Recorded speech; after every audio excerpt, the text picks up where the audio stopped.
को हम आगे बढ़ाते हैं। अगर आप चैनल पे नए हैं तो आपसे निवेदन है कि चैनल को सब्सक्राइब कर लीजिएगा।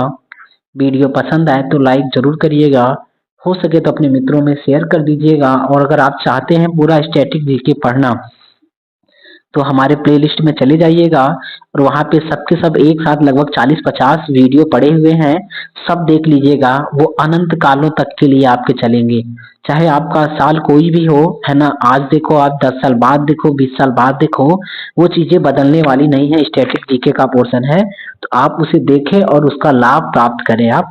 आइए शुरू करते हैं मेरे भाई। देखिए तो पहला ग्लेशियर के बारे में बात करते हैं, है ना, कि पहला ग्लेशियर कौन सा है। तो सियाचिन ग्लेशियर। भारत का सबसे बड़ा ग्लेशियर कौन सा होगा? सियाचिन ग्लेशियर होगा, इसे ध्यान रखेंगे। इसकी लंबाई कितना होगा मेरे भाई? तो 76 किलोमीटर लंबा है। कहाँ पे पड़ता है? तो लद्दाख में। यानी भारत का सबसे लंबा ग्लेशियर की बात करें तो सियाचिन ग्लेशियर हो जाएगा, इसे ध्यान रखेंगे। 76 किलोमीटर लंबा हो जाएगा और कहाँ पड़ता है? तो लद्दाख में। दूसरे की बात करते हैं हम। दूसरा है गंगोत्री ग्लेशियर। गंगोत्री ग्लेशियर की लंबाई कितना है? तो मेरे भाई 30 किलोमीटर है। कितना है? 30 किलोमीटर है। और ये कहाँ पड़ता है? तो उत्तराखंड में पड़ता है और यहीं से गंगा नदी का उद्गम है। सियाचिन से आपके ब्रह्मपुत्र और आपके सिंधु नदी का उद्गम हो जाएगा। इनको ध्यान रखेंगे, ठीक मेरे भाई। ये भाई सियाचिन सबसे बड़ा हो जाएगा, 76 किलोमीटर हो जाएगा। कहाँ पड़ेगा? तो लद्दाख में। उसके बाद है आपका गंगोत्री। गंगोत्री ग्लेशियर कहाँ पड़ेगा? उत्तराखंड में। और इसकी लंबाई कितनी होगी मेरे भाई? तो 30 किलोमीटर लंबा है। आइए अगला देख लेते हैं, है ना। अगला है आपका, अगला है बारासिगरी ग्लेशियर। बारासिगरी ग्लेशियर के बारे में बात करें तो बारासिगरी ग्लेशियर कहाँ पड़ता है? तो हिमाचल प्रदेश में। और हिमाचल प्रदेश में पड़ता है तो लंबाई कितनी होगी? 27.7 किलोमीटर लंबा हो जाएगा बारासिगरी ग्लेशियर, ठीक मेरे भाई। उसके बाद है आपका Zemu glacier. Zemu glacier. Zemu glacier के बारे में बात करें तो मेरे भाई ये कितना लंबा है? तो 26 किलोमीटर है। और कहाँ पड़ता है? तो ये सिक्किम में पड़ता है जेमू ग्लेशियर। पूछ लेगा भाई जेमू ग्लेशियर कहाँ पड़ता है? तो सिक्किम में पड़ता है, इतना ध्यान रखेंगे। उसके बाद है Drang Drung glacier. Drang Drung glacier. Drang Drung glacier ये कहाँ पड़ता है? तो लद्दाख में पड़ता है। और कितना लंबा है मेरे भाई? तो 23 किलोमीटर लंबा है द्रंग द्रुंग ग्लेशियर। अगला है आपका मीलम ग्लेशियर। मीलम, है ना। मीलम के बारे में बात कर दे तो मीलम ग्लेशियर कितना हो जाएगा मेरे भाई? तो 16 किलोमीटर लंबा है। और ये कहाँ पड़ेगा? तो उत्तराखंड में है। मीलम ग्लेशियर 16 किलोमीटर लंबा उत्तराखंड में है। उसके बाद अगर हम बात करें अगला, अगला हो जाएगा आपका, है ना, जो सातवां है वो सातवां हो जाएगा आपका सफात ग्लेशियर या पार्क चीक ग्लेशियर। सफात ग्लेशियर या पार्क चीक ग्लेशियर ये कितना लंबा होगा? तो 14 किलोमीटर लंबा हो जाएगा। और अगर बात करें स्थिति कहाँ पे है इसकी, तो लद्दाख में हो जाएगा। इनको ध्यान रखेंगे। पिंडारी ग्लेशियर ये इम्पोर्टेंट है ना। पिंडारी ग्लेशियर कितना लंबा है? तो मेरे भाई 9 किलोमीटर लंबा है। और कहाँ पे अवस्थित है? तो आपका हो जाएगा उत्तराखंड। पिंडारी ग्लेशियर 8वें नंबर का था, 9 किलोमीटर लंबा है। और कहाँ पे है? तो उत्तराखंड। उसके बाद है आपका छोटा सिगरी ग्लेशियर। छोटा सिगरी ग्लेशियर ये भी 9 किलोमीटर ही है। और कहाँ पड़ता है? तो हिमाचल प्रदेश में। छोटा सिगरी ग्लेशियर 9 किलोमीटर हिमाचल प्रदेश हो जाएगा। उसके बाद है आपका, है ना, 10वें नंबर का मचोरी ग्लेशियर। मचोरी ग्लेशियर कहाँ पड़ता है मेरे भाई? तो लद्दाख में पड़ेगा। और कितना हो जाएगा? तो 9 किलोमीटर हो जाएगा। तो एक बार वापस रिवाइज कर लेते हैं जो हम पढ़े हैं ग्लेशियर के बारे में। आइए मेरे भाई, है ना। अगर हम बात कर दें कि भारत का सबसे लंबा ग्लेशियर कौन सा हो जाएगा, तो सियाचिन ग्लेशियर हो जाएगा। भारत का सबसे बड़ा होगा, 76 किलोमीटर लंबा हो जाएगा और लद्दाख में पड़ेगा। उसके बाद है आपका गंगोत्री ग्लेशियर। ये आपका 30 किलोमीटर लंबा हो जाएगा। और कहाँ पड़ेगा मेरे भाई? तो उत्तराखंड में। अगला है आपका बारासिगरी ग्लेशियर, है ना। ये 27.7 किलोमीटर लंबा हो जाएगा। और कहाँ पड़ेगा? तो हिमाचल प्रदेश में। अगर बात करें चौथे की तो चौथा हो जाएगा जेमू ग्लेशियर। और ये 26 किलोमीटर लंबा होगा। और ये कहाँ पे होता है मेरे भाई? तो सिक्किम में पाया जाता है, इसको ध्यान रखेंगे। उसके बाद है द्रंग द्रुंग ग्लेशियर। द्रंग द्रुंग ग्लेशियर, इसकी लंबाई है 23 किलोमीटर और ये कहाँ पे है, तो लद्दाख में है, इसको ध्यान रखेंगे। उसके बाद है मीलम ग्लेशियर, ये 16 किलोमीटर लंबा है और कहाँ पे है मेरे भाई, उत्तराखंड में है। आइए आगे देखते हैं, है ना। अगला है आपका सफात या पार्क चिक ग्लेशियर। सफात या पार्क चिक, तो यहाँ कितना होगा, 14 किलोमीटर लंबा होगा और कहाँ पड़ता है तो मेरे भाई लद्दाख में है। पिंडारी ग्लेशियर के बारे में बात कर दें तो पिंडारी ग्लेशियर की लंबाई कितनी हो जाएगी, 9 किलोमीटर और ये कहाँ पे है मेरे भाई, तो उत्तराखंड में हो जाएगा। उसके बाद है छोटा सिगरी ग्लेशियर। छोटा सिगरी ग्लेशियर के बारे में बात करें तो ये भी कितना होगा, 9 किलोमीटर हो जाएगा और ये कहाँ पे है मेरे भाई, तो हिमाचल प्रदेश में है। 9 किलोमीटर लंबा है छोटा सिगरी ग्लेशियर। मचोरी ग्लेशियर के बारे में बात करें, मचोरी ग्लेशियर, तो ये भी कितना है, 9 किलोमीटर और कहाँ पड़ता है मेरे भाई, तो लद्दाख में है। इनको ध्यान रखेंगे। तो अगर भैया आपको वीडियो पसंद आ रहा हो तो वीडियो को लाइक जरूर कर दीजिएगा, चैनल पे नए हैं तो चैनल को सब्सक्राइब कर दीजिएगा। अब कुछ इंपॉर्टेंट बातें हैं उन्हें हम देख लेते हैं, है ना मेरे भाई।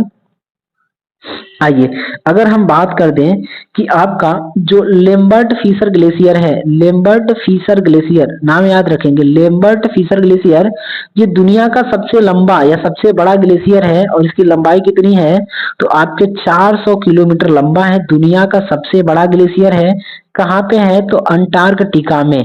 Lambert Fisher glacier, Lambert Fisher glacier दुनिया का सबसे लंबा, 400 किलोमीटर लंबा है।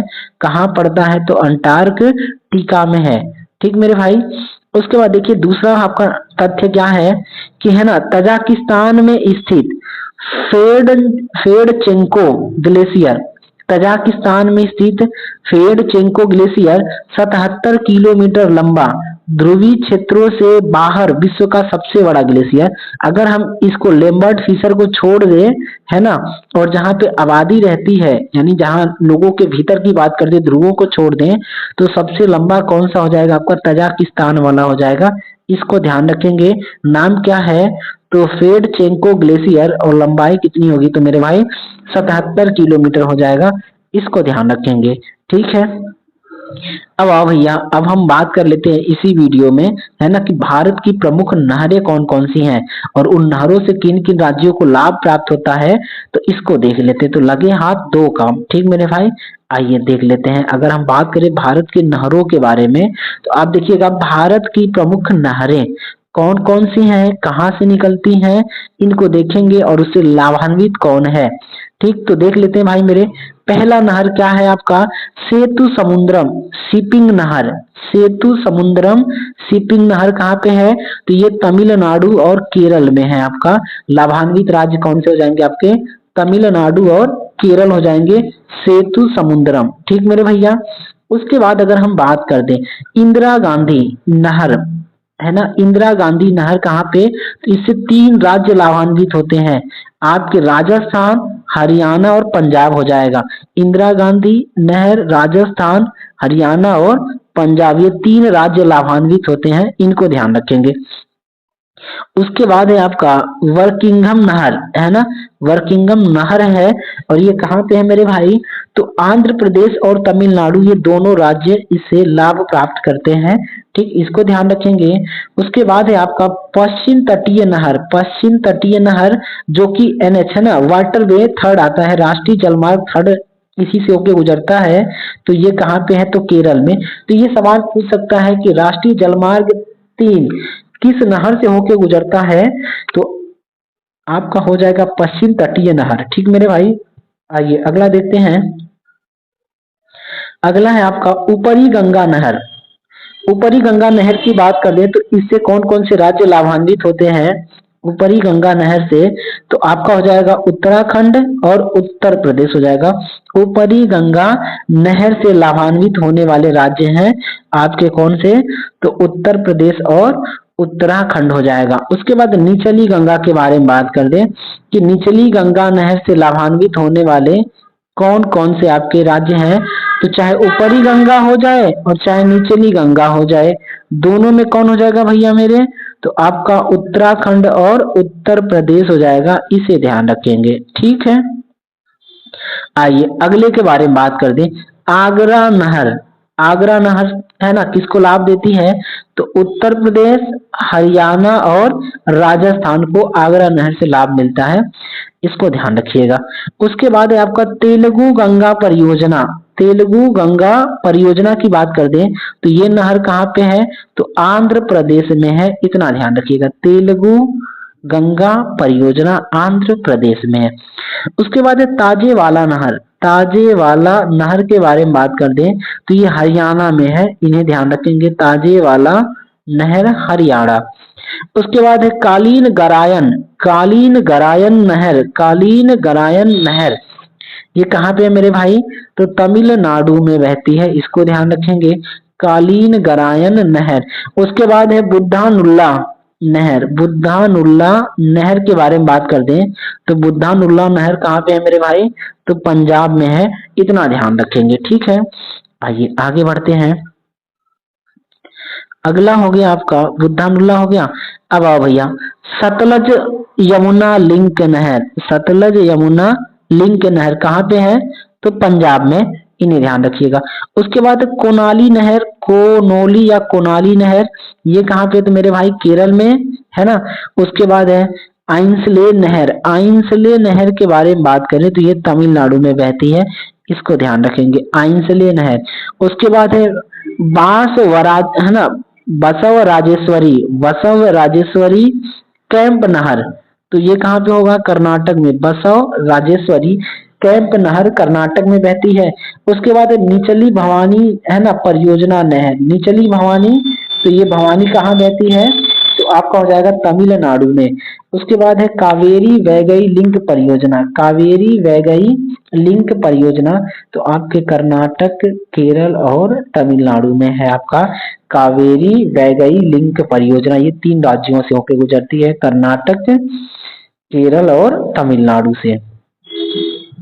अगला बात करते मेरे भाई है ना, अगला हो जाएगा आपका त्रिवेंद्रम सोरानूर नहर। तो त्रिवेंद्रम सोरानूर नहर कहाँ पे है मेरे भाई? तो केरल में है। त्रिवेंद्रम सोरानूर नहर केरल में है। उसके बाद है आपका तमिराबरानी। तमिराबरानी नाम्बियार लिंक नहर। तमिराबरानी नाम्बियार लिंक नहर ये कहाँ पे है आपका? तो केरल और कर्नाटक में। और शारदा नहर की बात कर दे तो उत्तर प्रदेश की सबसे बड़ी नहर हो जाएगी शारदा नहर, लखनऊ बाराबंकी में बहती है, इनको ध्यान रखेंगे। तो आइए एक बार वापस रिवाइज कर लेते हैं कि कौन कौन सी नहर किस किस है ना राज्य में बहती है मेरे भाई। तो चलिए देखते हैं। अगर हम बात कर दें है ना कि सेतु समुद्रम शिपिंग नहर, तो ये कहाँ हो जाएगा? सेतु समुद्रम ये आपके तमिलनाडु में हो जाएगा और केरल में हो जाएगा। उसके बाद इंदिरा गांधी नहर के बारे में बात कर दें तो ये राजस्थान, हरियाणा और पंजाब में बहती है। बंकिंघम नगर की नहर की बात कर दें तो ये आपके तमिलनाडु और आंध्र प्रदेश में हो जाएगा। और पश्चिमी तटीय नहर जिसपे आपका है ना वाटरवे थर्ड है, वो कहाँ पे है? तो आपके केरल में है। पश्चिमी तटीय नहर वाटरवे थर्ड है ना, राष्ट्रीय जलमार्ग 3 केरल में है। उसके बाद ऊपरी गंगा और चाहे निचली गंगा के बारे में बात करें तो उत्तराखंड और उत्तर प्रदेश हो जाएगा। ऊपरी गंगा चाहे निचली गंगा, ठीक मेरे भाई। उसके बाद अगर हम आगरा नहर के बारे में बात कर दें तो जो आगरा नहर है ये उत्तर प्रदेश, हरियाणा और राजस्थान में बहती है, इनको ध्यान रखिएगा। उसके बाद तेलुगु गंगा परियोजना के बारे में बात करें तो ये आंध्र प्रदेश में बहती है तेलुगु गंगा परियोजना। उसके बाद ताजेवाला नहर के बारे में बात कर दें तो ताजेवाला नहर कहाँ पे बहता है मेरे भाई? तो हरियाणा में बहता है, इतना ध्यान रखिएगा। अगला है आपका है ना कालिग नारायण। कालीगन यानी कालीन नगाय, क्या लिखा यार, काली नगारायण है ना, तो काली नारायण कर दीजिए आप, नगारायण छोड़ ही दीजिए। ये कहाँ पे है मेरे भाई? तो तमिलनाडु में। बुद्धानुल्ला की बात कर दी, ये नहर कहाँ पे है? तो पंजाब में है। सतलज यमुना लिंक की बात कर दी तो ये भी कहाँ पे होगा? पंजाब में होगा, इसे ध्यान रखिएगा। आओ भैया उसके बाद अगला देख लेते हैं है ना, कोनाली नहर। कोनाली, तो कोनाली के बारे में बात करें तो कोनाली कहाँ पे है? तो मेरे भाई केरल में बहती है। अगला है आइंसले, आइंसले नहर ये कहाँ पे हो जाएगी? तो तमिलनाडु में हो जाएगा। और बसव राजेश्वरी कैंप, बसव राजेश्वरी कैंप कहाँ हो जाएगा मेरे भाई? तो कर्नाटक में हो जाएगा, इसे ध्यान रखेंगे। निचली भवानी परियोजना नहर, निचली भवानी परियोजना तो ये तमिलनाडु में हो जाएगी, इसे ध्यान रखेंगे। कावेरी वैगई लिंक परियोजना तो ये 3 राज्यों में है, केरल, कर्नाटक और तमिलनाडु। कावेरी वैगई लिंक परियोजना केरल, कर्नाटक और तमिलनाडु में है। उसके बाद है त्रिवेंद्रम सोरानूर नहर, केरल में है। त्रिवेंद्रम सोरानूर नहर केरल में है, इसे ध्यान रखेंगे। उसके बाद आपका 2 और बचा हुआ है ना? क्या है? तमीरा बरानी नाम्बियार नहर लिंक।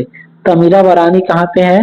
तो केरल और कर्नाटक में है। और शारदा नहर के बारे में बात कर दें तो ये उत्तर प्रदेश में बहती है। तो अगर मेरे भैया वीडियो पसंद आए है ना तो आप लाइक कर दीजिएगा, चैनल पे नए हो तो सब्सक्राइब कर दीजिएगा, और आप चाहे तो आपके जो भी सोशल मीडिया अकाउंट है वहां पे आप शेयर कर दीजिएगा, और उन्हें भी बोल दीजिएगा कि शेयर कर दे और फिर सब्सक्राइब कर दे। अगर मेरे भाई आप चाहते हैं कि जीके में अच्छा स्कोर करें तो बस आप हमारे साथ 10-5 मिनट लगे रहिए, आपका अच्छा स्कोर होगा। इसी के साथ हम वीडियो समाप्त कर रहे हैं। वीडियो देखने के लिए आपका बहुत बहुत धन्यवाद। आपका दिन शुभ हो। नमस्कार, जय श्री राम।